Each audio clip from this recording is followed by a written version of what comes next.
सीधे बातचीत हो रही है सचिन वाजे की, जिसमें कहा जा रहा है कि वाजे स्कॉर्पियो का इस्तेमाल कर रहा था, जिसमें कहा जा रहा है कि वाजे ने कार की बात छुपाने के लिए कहा था। 27 फरवरी को हुई थी मनसुख हिरेन और उनके भाई विनोद में ये बातचीत। आपको सुनवाते हैं ये एक्सक्लूसिव टेप, मनसुख और उनके भाई के बीच की बातचीत।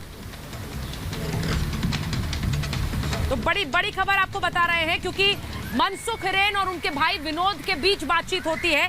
जो टेप हम आपको सुनवा रहे हैं वो 27 तारीख का है, और इस बातचीत में किस तरह से मनसुख हिरेन और उनके भाई विनोद ये बात कर रहे हैं कि स्कॉर्पियो गाड़ी का इस्तेमाल सचिन वाजे करते थे। वो ये भी बात कर रहे हैं कि स्कॉर्पियो गाड़ी के इस्तेमाल की बात सचिन वाजे ने छुपाने के लिए कही है। यानी मनसुख हिरेन के साथ किस तरह सचिन वाजे के तार जुड़े हुए थे वो भी एक तरह से इस्टेब्लिश करती है ये बातचीत, वो भी इस्टेब्लिश करती है ये बातचीत।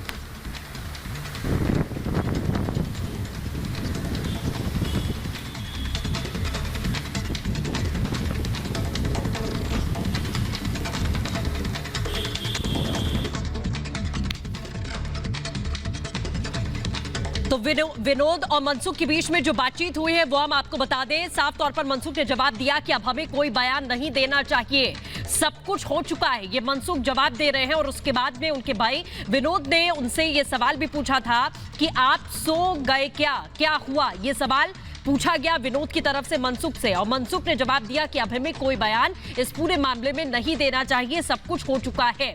विनोद के सवाल पर मनसुख ने इस बात का जवाब दिया। उसके बाद में विनोद ने सवाल पूछा कि आपने बयान में क्या लिखा है। ये विनोद की तरफ से यानी कि मनसुख के भाई की तरफ से पूछा गया। आपने जिक्र किया वाजे स्कॉर्पियो का, और वाजे ही स्कॉर्पियो का इस्तेमाल कर रहा था, क्या इस बात का जिक्र किया गया है, ये सवाल पूछा, और मनसुख ने कहा कि नहीं, उसका जिक्र नहीं किया गया है। ये मनसुख की ओर से जवाब दिया गया। फिर विनोद ने पूछा क्यों नहीं किया, ये सवाल उन्होंने पूछा। मनसुख ने जवाब दिया कि क्योंकि सचिन वाजे ने मुझसे कहा था। मनसुख के कहने का मतलब कि उन्होंने कहा था सचिन वाजे ने कि आप इस बात का जिक्र नहीं करिएगा। मनसुख ने फिर ये कहा कि मैं स्कॉर्पियो का इस्तेमाल कर रहा था, यानी कि मनसुख को साफ तौर पर वाजे की तरफ से कहा गया था कि आप इस्तेमाल कर रहे हैं, इस बात का जिक्र नहीं करेंगे।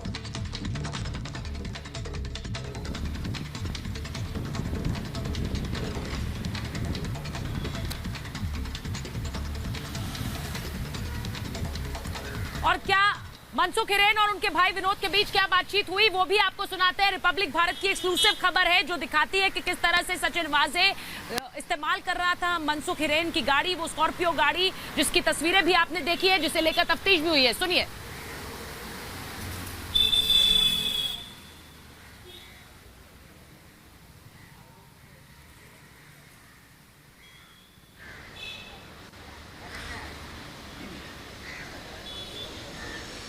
और यहाँ पर आपने सुना कि क्या बातचीत यहाँ पर मनसुख हिरेन और उनके भाई जो हैं विनोद, उनके बीच में हुई थी। स्कॉर्पियो को लेकर जिक्र यहाँ पर किया गया था, वही स्कॉर्पियो गाड़ी जिसमें जिलेटिन की छड़ें जो हैं वो बरामद की गई थी। अपने आप में हैरान कर देने वाली बात है ये कि मनसुख हिरेन कहते हैं कि उनको सचिन वाजे ने मना किया था स्कॉर्पियो का जिक्र करने से, कहा था कि किसी को नहीं बताना, बयान यहाँ पर नहीं देना कि मैं उस स्कॉर्पियो गाड़ी को इस्तेमाल कर रहा था। वो स्कॉर्पियो गाड़ी जो मनसुख हिरेन की थी, जो गायब हो जाती है, जिसकी रिपोर्ट यहाँ पर विक्रोली थाने में दर्ज कराई जाती है, उसके बाद एक ओला कैब लेकर जो मनसुख हिरेन है वो निकलते हैं। पहुंचना उनको होता है क्रॉफर्ड मार्केट, लेकिन उसके बीच में उनको एक फोन भी आता है। उस फोन आने के बाद में वो गाड़ी को छोड़ते हैं और उसके बाद विक्टोरिया टर्मिनस पहुंचते हैं। सवाल बहुत सारे इसी बीच खड़े हुए थे, लेकिन ये जो पूरी की पूरी बातचीत निकल कर देखिए सामने आई है वो अपने आप में बहुत महत्वपूर्ण हो जाती है, क्योंकि दोनों भाइयों के बीच में एक कॉन्वर्सेशन यहाँ पर चल रहा था जिसमें मनसुख हिरेन कहते हैं कि किसी तरह का कोई बयान नहीं देना चाहिए। अब जो भी चीजें हैं वो हो चुकी हैं, आखिर कौन सी चीजों का या कौन से मामले का वो जिक्र करना चाह रहे थे, क्या कुछ प्लान किया गया था जिसे एग्जीक्यूट कर दिया गया, और फिर वो कह रहे थे कि अभी शांत बैठने की जरूरत है। और उसी के साथ साथ उनके भाई जो उनसे ये पूछते हैं कि किस तरह की बातचीत हुई है, किस तरह का बयान आपकी ओर से दिया गया है, क्या आपने ये बता दिया कि सचिन वाजे आपकी स्कॉर्पियो गाड़ी को लगातार इस्तेमाल कर रहा था। इसी बीच मनसुख हिरेन का ये कहना कि मुझे तो मना किया गया था, यानी कि पूरी तरह से गाइड किया जा रहा था मनसुख हिरेन को सचिन वाजे की ओर से कि ये वो बातें हैं जो कहनी है, ये है वो नहीं कहनी है, इन बातों को छुपाना भी होगा। तो पूरा का पूरा मामला किस तरह देते हैं, एक बार बरखा वो टेप सुना देते हैं। मनसुख हिरेन और उनके भाई विनोद के बीच की जो बातचीत है, जिस बातचीत के बारे में हम बता रहे हैं कि किस तरह से मनसुख हिरेन और उनके भाई विनोद के बारे में के बीच बातचीत हुई है और उस बातचीत में जिक्र हुआ है सचिन वाजे का, ये भी अपने दर्शकों को दिखा रहे हैं क्योंकि इस बातचीत से बिल्कुल साफ है कि सचिन वाजे स्कॉर्पियो गाड़ी का इस्तेमाल कर रहा था और वो ये भी कह रहा है इस बातचीत में कि सचिन वाजे ने गाड़ी के बारे में बताने से मना किया है। मनसुख हिरेन इसमें साफ कह रहे हैं कि हमें किसी तरह का कोई बयान नहीं देना चाहिए, सब कुछ हो चुका है। अपने बयान में क्या लिखा है ये उनके भाई विनोद उनसे पूछ रहे हैं कि आपने बयान में क्या लिखवाया है। आपने जिक्र किया कि वाजे स्कॉर्पियो का इस्तेमाल कर रहा था, ये सवाल पूछा है, ये विनोद ने सवाल पूछा, उनके भाई ने सवाल पूछा कि क्या आपने बयान में इस बात का जिक्र किया, और इस पर सीधे मनसुख हिरेन ने कहा है कि मैंने इसका जिक्र नहीं किया है। वहीं बड़ी खबर अपने दर्शकों को यह भी बताएं कि एटीएस की टीम भी मनसुख हिरेन की मौत की जगह पहुंची है, वारदात वाली जगह पहुंची है, जहां मनसुख हिरेन का शव मिला था वहां पहुंची है। एटीएस की टीम उन दोनों लोगों को लेकर पहुंची है जिन्हें गिरफ्तार किया था इस मामले में, यानी कि एक पुलिस कांस्टेबल और एक सट्टेबाज, इन्हें लेकर पहुंची है मनसुख हिरेन के मौत की जगह, वारदात वाली जगह। और बरखा जिस तरह से इस मामले में मनसुख हिरेन के केस को क्रैक करने की बात एटीएस कह रही है। मैं पहले सत्यप्रकाश के पास जा रही हूं क्योंकि सत्या वहां पर मौजूद है। सत्या, जरा तस्वीरें दिखाइए। केस क्रैक कर लिया कह दावा कर रही है एटीएस, ये तस्वीरें उसमें बहुत अहम है।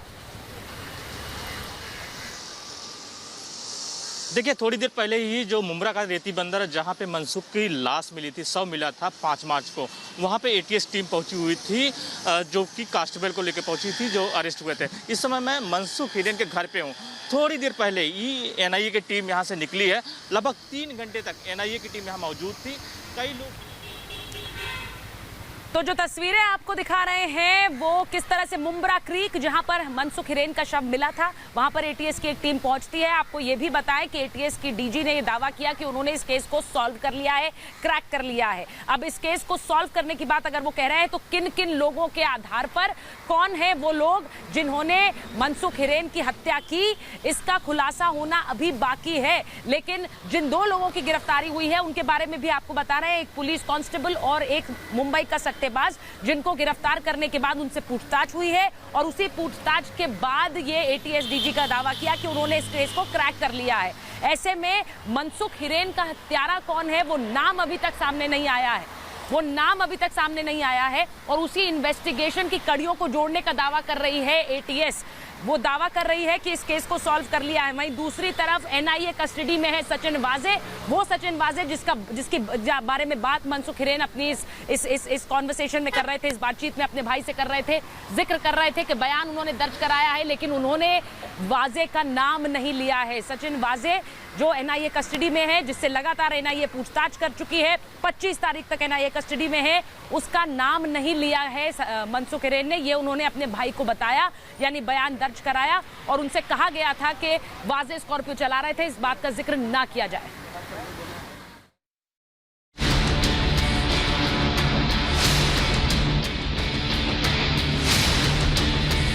महाराष्ट्र में वसूली के आरोपों पर बवाल मचा है।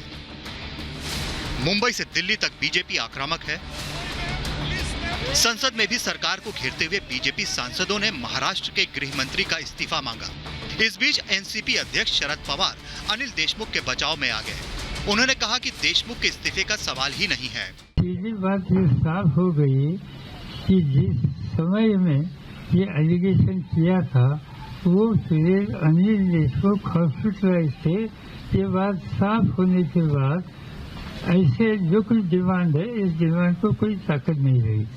शरद पवार ने परमवीर के आरोपों को गलत बताया। उन्होंने कहा कि परमवीर ने फरवरी में कुछ आदेश मिलने का दावा किया था, लेकिन 5 फरवरी से 15 फरवरी तक देशमुख अस्पताल में भर्ती थे और 16 फरवरी से 27 फरवरी तक होम क्वारंटीन थे। ये इन्वेस्टिगेशन के प्रोसेस में मेरा एटीएस पर भरोसा है। एटीएस जो कोई सच्चाई है वो सामने निकलेगी।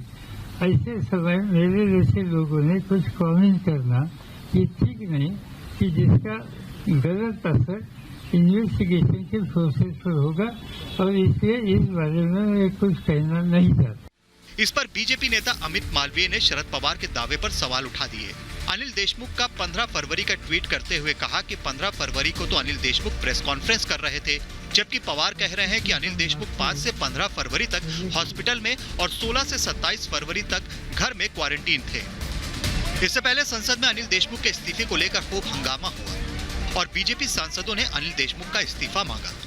गृह मंत्री नेशनलिस्ट कांग्रेस पार्टी का है, वो हिम्मत कर रहे हैं कि हम पैसा भी लेंगे और हम हमारा इस्तीफा भी नहीं देंगे, तो शिवसेना को मिर्ची लगी है। इसका मुझे समझ नहीं आ रहा है कौन किसी की चाकरी कर रहा है और कौन किसके लिए काम कर रहा है। आज संसद में हमने ये मामला उठाते हुए कहा है कि गृह मंत्री को तत्काल अपने पद से इस्तीफा देना चाहिए और ये मुख्यमंत्री की जवाबदेही है कि गृह मंत्री का इस्तीफा ले। हालांकि शरद पवार ने देशमुख के इस्तीफे से साफ इनकार करते हुए जांच का फैसला मुख्यमंत्री पर छोड़ दिया। साथ ही कहा कि सरकार पर इसका कोई फर्क नहीं पड़ेगा। Bureau report, Republic Bharat.